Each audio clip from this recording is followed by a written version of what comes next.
की और यहाँ उपस्थित फिक्की के इस 97th कन्वेंशन में उपस्थित सभी सम्मान्य प्रबुद्धगण। वैसे तो ये आपका 97th कन्वेंशन है, आपके शतक लगने में 3 साल ही बाकी हैं, लेकिन कोई भी इंस्टीट्यूशन अगर 100 वर्ष की यात्रा करता है तो निश्चित रूप से वो संस्था कुछ अच्छे उद्देश्यों को लेकर के चलती है, सार्थक काम करती है।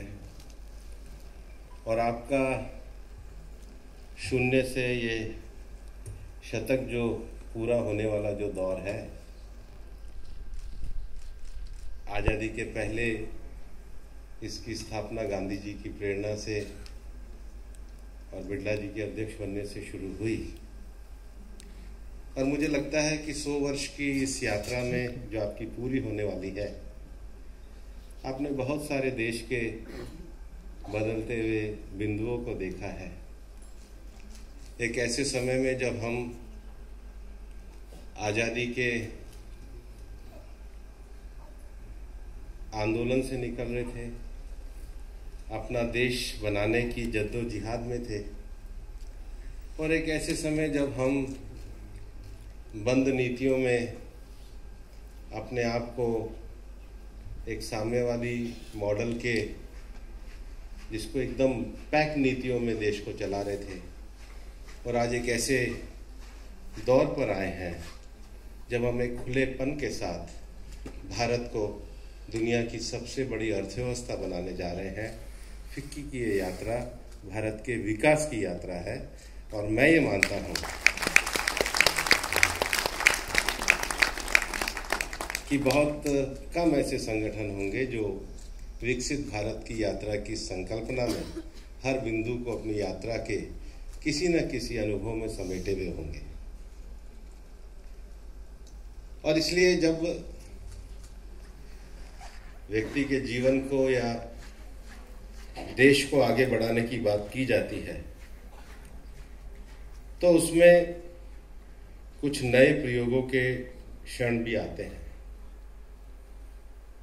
विकसित भारत बनाने के लिए पिछले 10 वर्षों में प्रधानमंत्री नरेंद्र मोदी जी के नेतृत्व में भारत ने जो पहल करी है, उसमें ईज ऑफ डूइंग बिजनेस से लेकर के हर क्षेत्र में नई संकल्पनाओं को आगे बढ़ाने का काम किया है। और इसलिए कल मैंने शाह जी से पूछा था, मैंने कहा कि मैं आकर के अपने मन से कुछ बोलूं, आप ही कुछ पॉइंट सजेस्ट कर दीजिए कि मुझे क्या विषय रखना चाहिए। उनका पहला प्रश्न यही था कि विकसित भारत के बारे में आप जरूर कहिए। और मेरा मानना है कि जब हम विकसित भारत की बात करते हैं तो ये सबसे बड़ा विषय है। विकसित भारत का अर्थ है जिसमें पूरी तरीके से हम गरीबी से मुक्त हों। और गरीबी से मुक्त होने का अर्थ है कि देश के बसने वाले हर नागरिक को गरिमापूर्ण जीवन जीने के सारे संसाधन उपलब्ध कराए जाए। एक लंबे समय तक जिस शासन व्यवस्था में हम रहे थे, उसमें लोगों का फाइनेंशियल इंक्लूजन नहीं था, एक्सेसिबिलिटी नहीं थी, अप्रोच नहीं थी, ट्रांसपेरेंसी नहीं थी।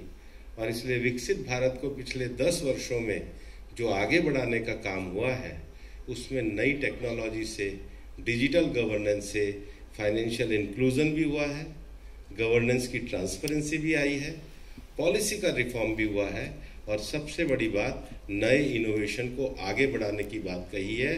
और इसलिए उसकी बुनियाद है कि हमने देश में स्टार्टअप्स को भी आगे बढ़ाने का काम किया है।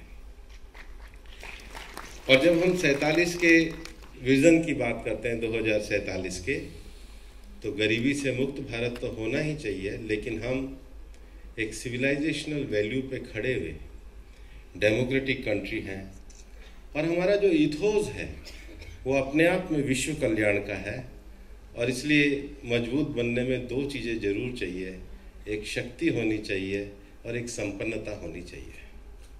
भारत में पता नहीं क्यों कुछ लोगों को लगता है कि जैसे संपन्नता होना कोई नुकसान का विषय है।